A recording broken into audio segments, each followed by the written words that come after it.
This is part 3 of the basic principles. This is in relation to the constitutional limitations. What is the concept of double taxation?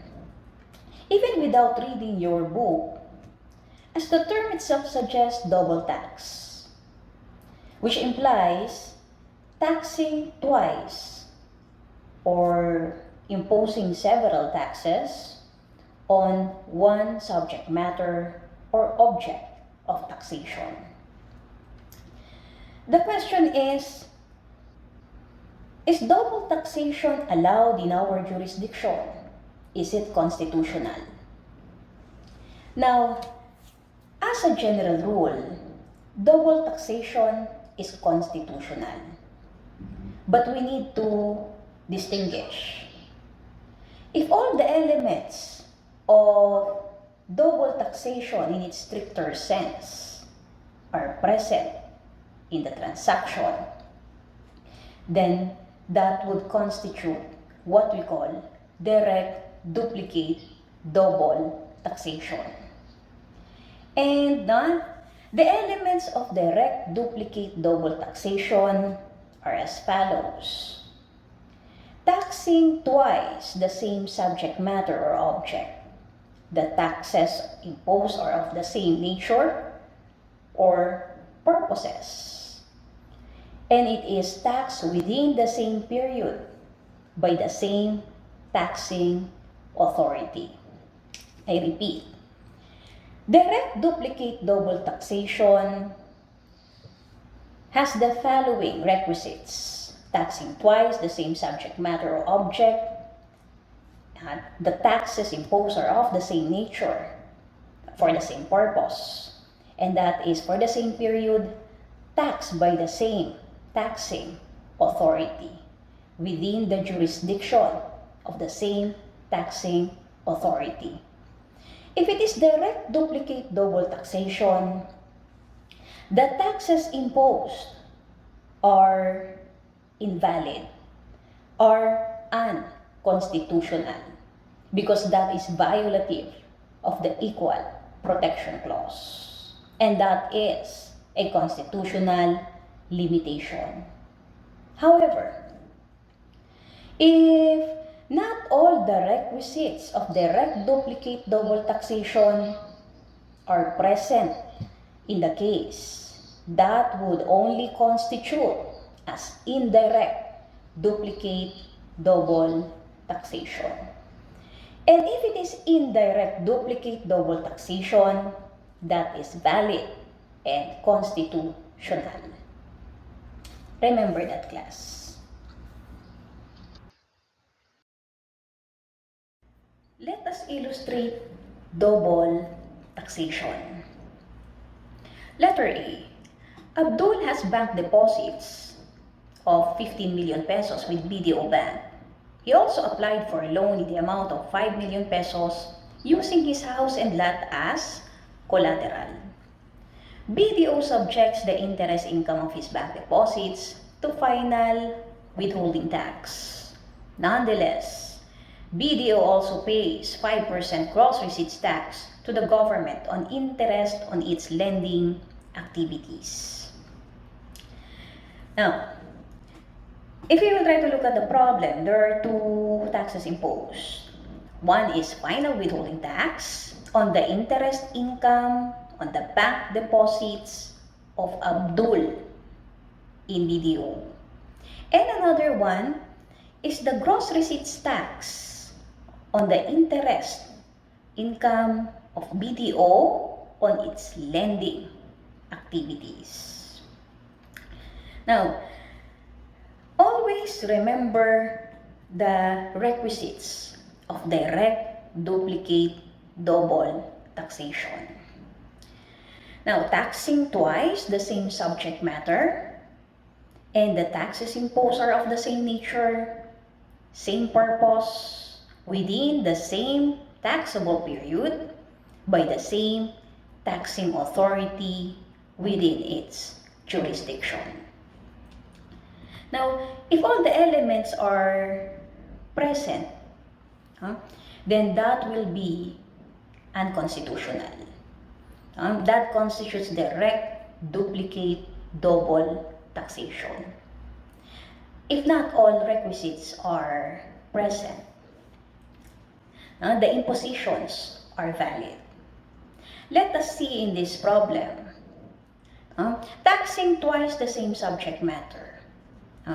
There are two different subjects or objects of taxation. One is interest income on bank deposit of Abdul, and the other one is gross receipts tax. Gross receipts tax. This refers to the interest of BDO on its lending activities. The taxpayer in the first tax, which is the final withholding tax, is Abdul. That is his income. But in the form of a passive income, the withholding agent is BDO. But ultimately, our taxpayer is Abdul. It just happened that we have a withholding agent. And with respect to the gross receipts tax, the taxpayer is BDO. There are two different subjects or subject matter of taxation. Therefore, we were not able to meet all the requisites of direct, duplicate, double taxation. Another point, the taxes imposed are of different nature and purpose. The final withholding tax on the interest income on bank deposit of Abdul is income tax, while the gross receipts tax on the interest on its lending activities by BDO is business tax. This is other percentage tax.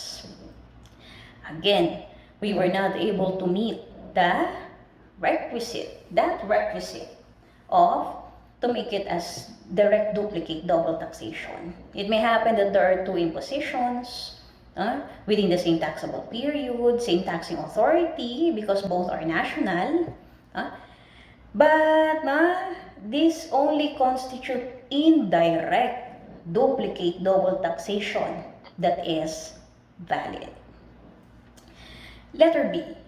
Mang Tolites donated a gold bar to Pedro.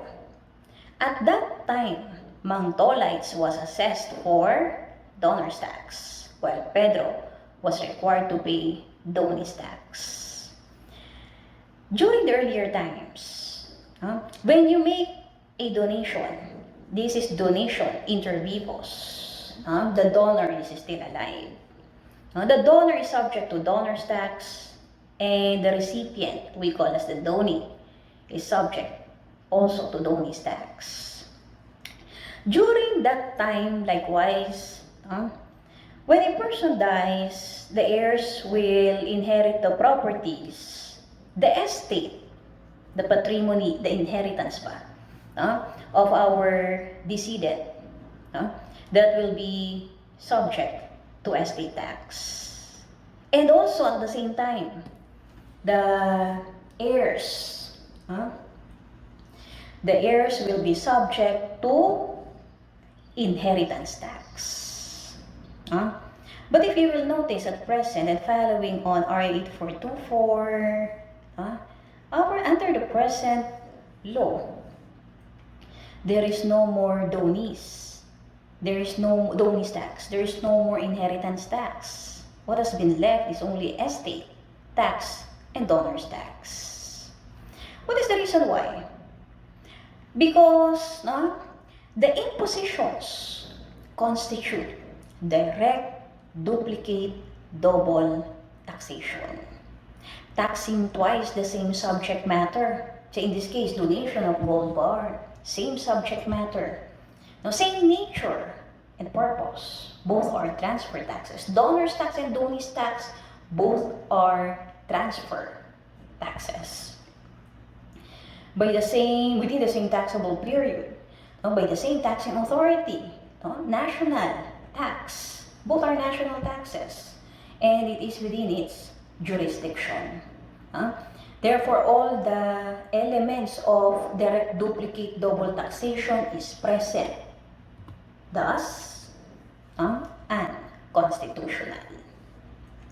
You just Take note of the elements of double taxation in its stricter sense. If not all are present in the problem, then that would only constitute as indirect, duplicate, double taxation. Notably, we have this international double taxation. What is international double taxation? How do we apply that? Is it valid? Are the taxes imposed in both jurisdictions valid?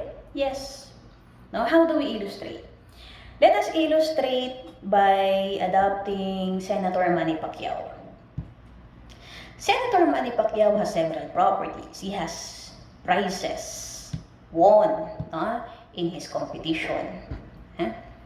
Now, Senator Manny Pacquiao has income here in the Philippines, as well as income derived from other countries.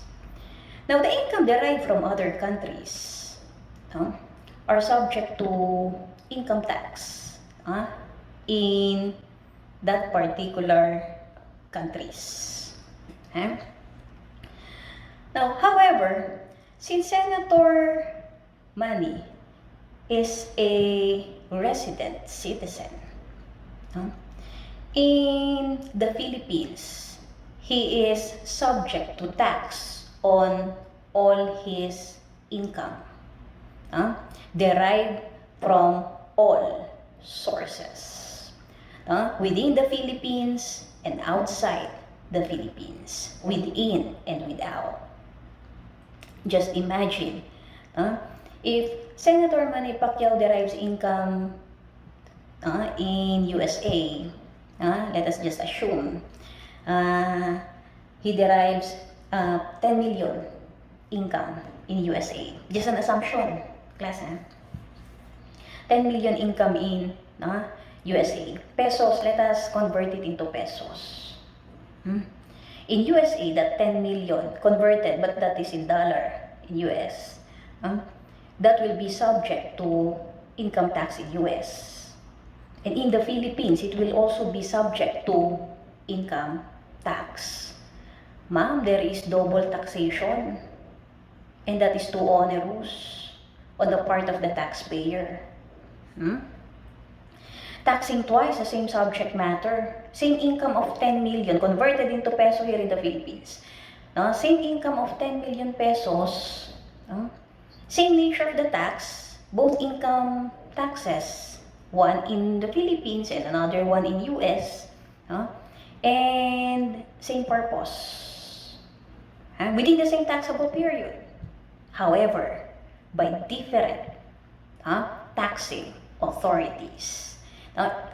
Different taxing authorities. We were not able to meet all the elements or requisites to make it direct, duplicate, double taxation.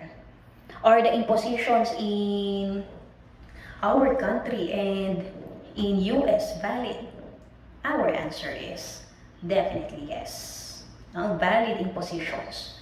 The income tax imposed in US, the income tax imposed in the Philippines, these taxes are valid. However, to hasten the impact, the effect, because it is quite onerous on the part of the taxpayer, we have several ways the country adopted several means on how to hasten the impact of international double taxation. First, by tax treaty. Tax treaty and apply the rule of reciprocity. Granting exemption on foreign nationals deriving income here in the Philippines, and following on reciprocity, our Filipino nationals deriving income in that foreign country will also be exempt by entering into a treaty with that country. But that will take time. Another usual way that we adopt is by allowing the the tax paid in the foreign country as allowable deduction. Allowing the foreign income tax paid to be availed by the taxpayer as allowable deduction from gross income. Or by allowing the same to be availed as tax credit, but subject to limitations. That means we do not have any choice if that is subject to tax on that foreign country. It is our country. Let us just provide for our own rules. Either tax credit or avail of it as allowable deduction. But what I would like to give emphasis on, the impositions and international double taxation is valid.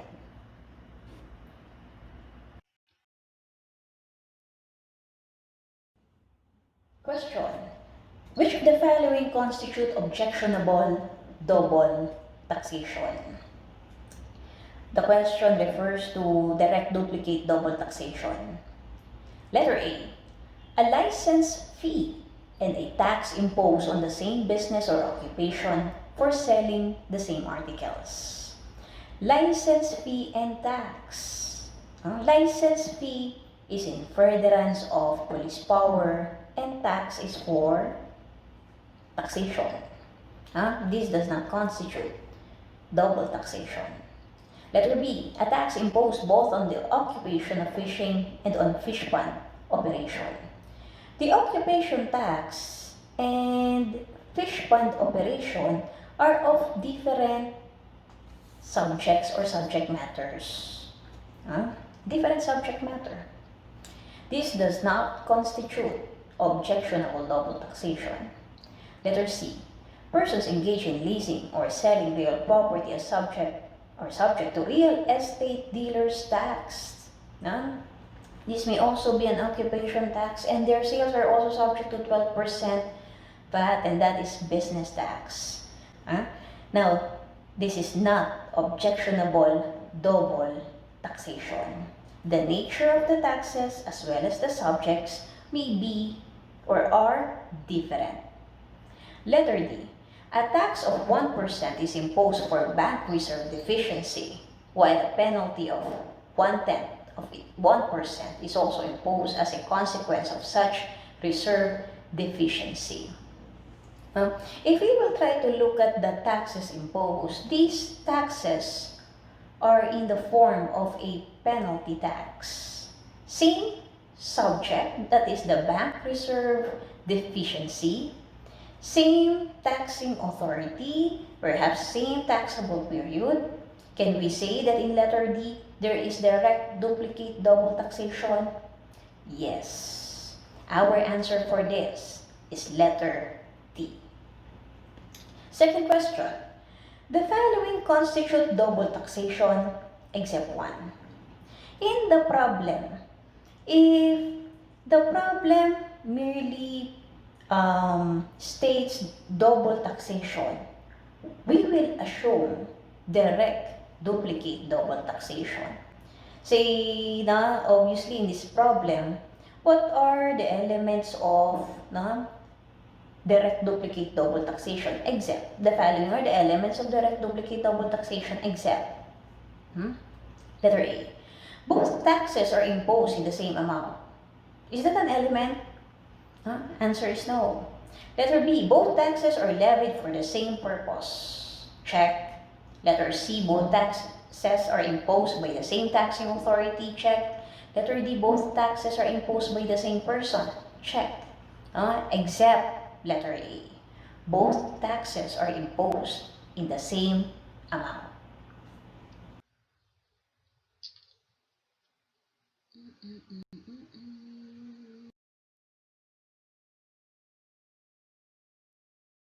Let us have these questions on constitutional limitations.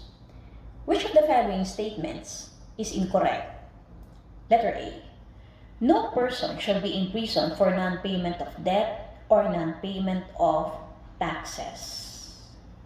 Non-payment of taxes. Would that be non-payment of poll tax?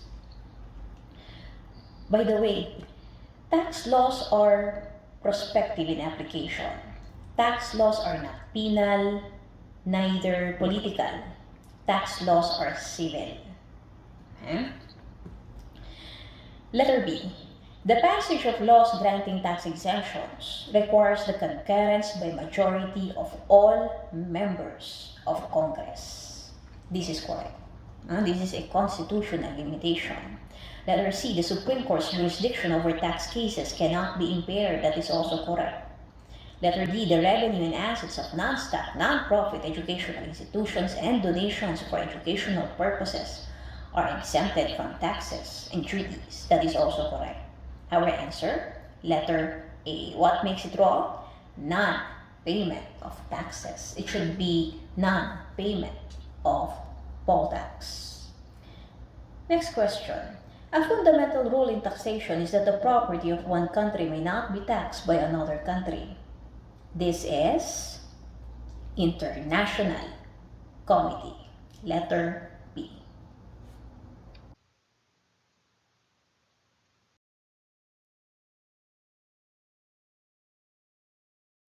Another question. The Land Center of the Philippines, a charitable institution, is built in the middle of a 12-hectare lot. A big space at its ground floor is being leased to private parties for canteen and small store spaces, and to medical or professional practitioners who use the same as their private clinics for their patients, whom they charge for their professional services. This is being leased to private parties. Number 2, the rest of the portions of the building are used for its patients, whether paying or non-paying. Number 3, almost 1/2 of the entire area of the lot on the left side of the building is vacant and idle. Number 4, a big portion of the right side is being leased for commercial purposes to private enterprise known as the Electrical Orchids and Garden Center. Which portion is subject to real property tax? I would like to clarify that in order to be exempt, this is with respect to religious, charitable, educational institutions. In order to be exempt from the payment of real property tax, the land, buildings, or improvements must be actually directly and exclusively used for religious, educational, or charitable purposes. If there are portions of the property not actually directly or exclusively used for such purpose, then the said portion shall be subject to real property tax. And only the portion of the property actually directly and exclusively used for, in this case, charitable purposes will be exempt from real property tax. That means not totally exempt, not totally taxable. You will ask me, Ma'am, how would the city government, because real property tax is a local tax, how would the city government know the area or the portion taxable and the portion exempt? Now, the assessor's office, they are equipped.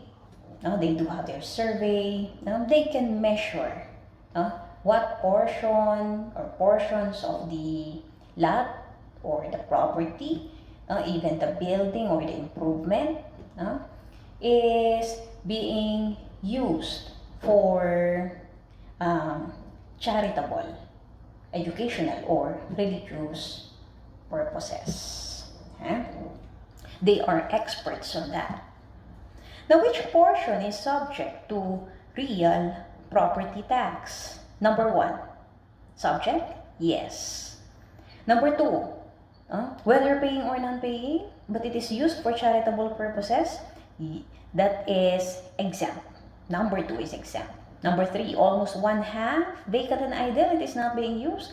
This is subject to real property tax. Number 4, a big portion, this being used for commercial purposes, then this is subject to real property tax. Our answer is letter D, 1, 3, and 4. Another question.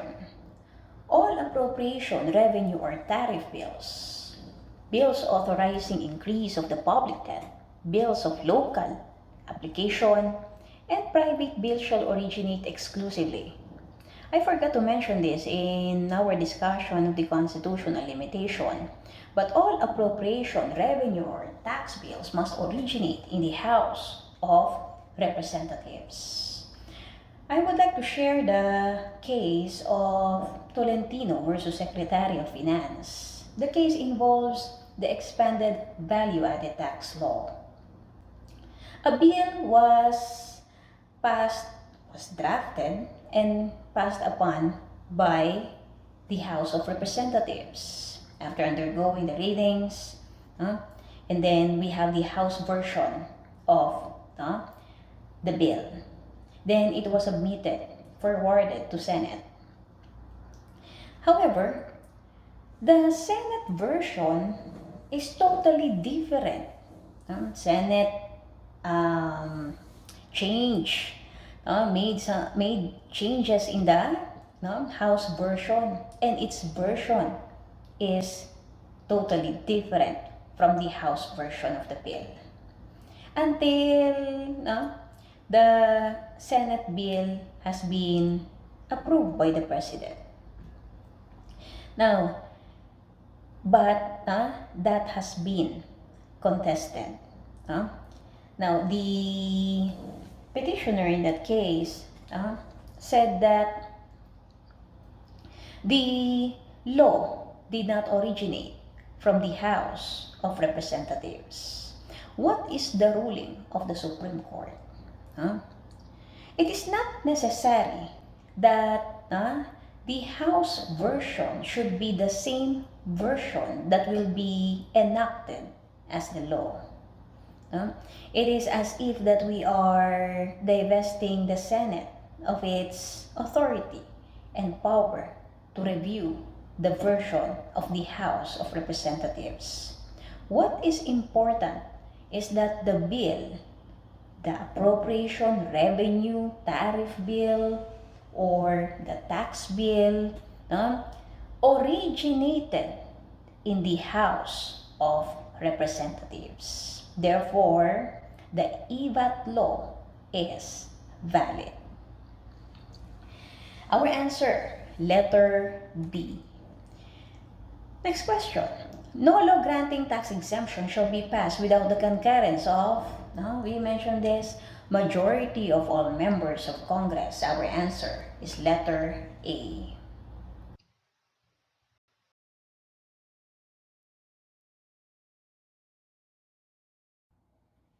The principles of sound tax system, also known as the Canons of Taxation.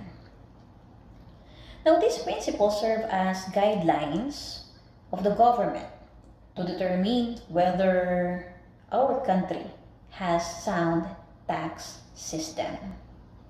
Is there a need for our government to comply with all these principles?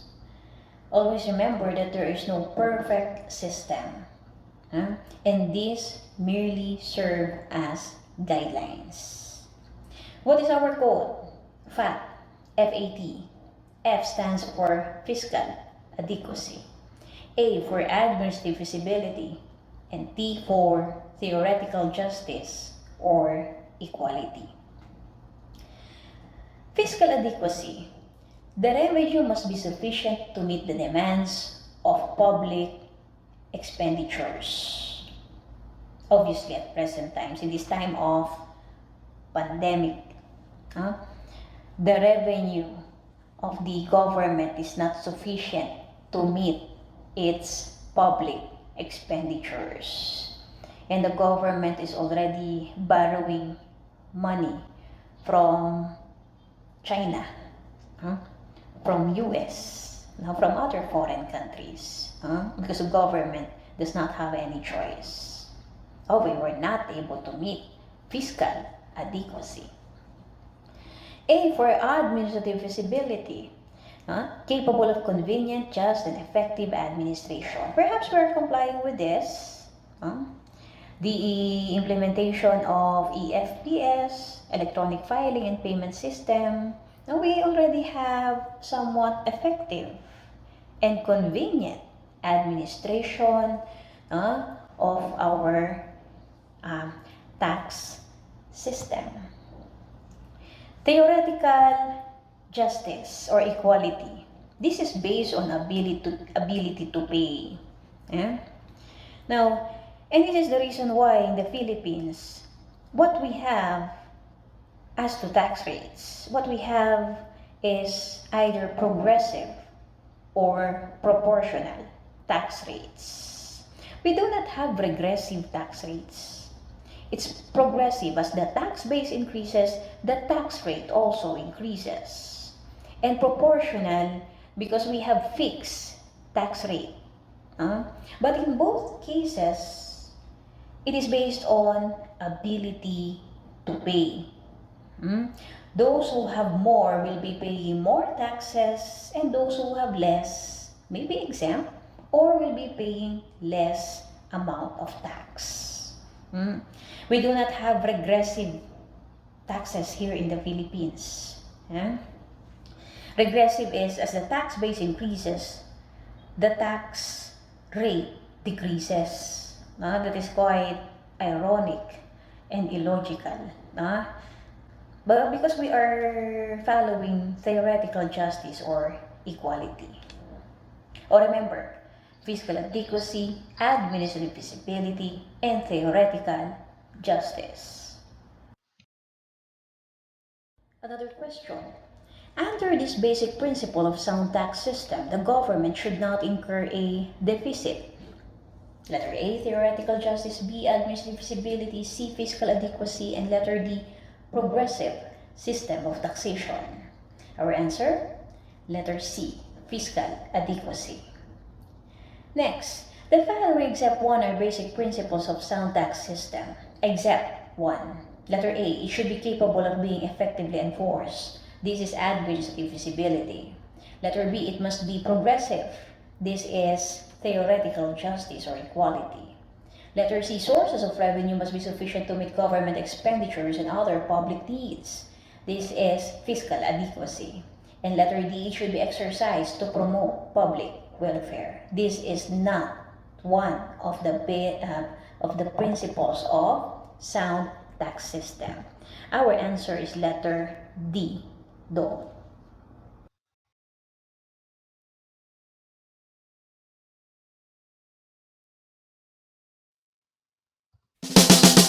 Roof off, we're gonna tear the roof off the mother sucker. Tear the roof off the sucker.